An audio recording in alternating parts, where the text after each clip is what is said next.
Kur flasim për kushtën e tjetër të Islamit, zakatin, edhe është ibadet, një prej shtyllave të Islamit, pra, mirë po është e lehtë. Nga se zakati nuk është i obliguar për të gjithë, mirë po është i obliguar për një kategori të pasurve, të cilët kanë kapital të caktuar, në sasi të caktuar edhe kapitalet të caktuara, kategoritë të caktuara. Dhe ai është i obliguar vetëm një herë në vit. Edhe është një sasi mjaft e vogël. Është 2.5% të asaj pasurie të atij kapitali që e ka, duhet t'u jap atyre të cilët ka nevojë.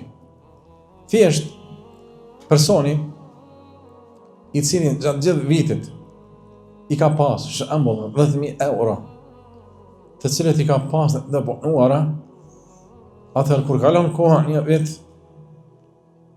por ato zakat duhet t'i jep 250 euro.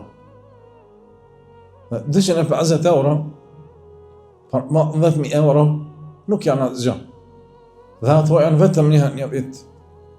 Edhe kjo është lehtësia e Islamit edhe në këtë pamje. Po pastaj pikpamja tjetër është sepse në pamjen e zakatit, qëllimi është që t'u lehtësohen vështirësitë atyre që nuk kanë. Ky është qëllimi i zakatit. Ata që Allahu subhanahu wa taala i ka pasuru, u ka dhënë të mira, u ka dhënë kapital, u ka bërë obligim një sasi shumë të vogël që nëpërmjet saj t'u lehtësojnë jetën të tjerëve. Dhe kjo është lehtësia e Islamit edhe lehtësim e jetës që u afron njerëzve nëse ata domethënë e pranojnë atë, e praktikojnë ato sifete Allahut subhanahu wa taala.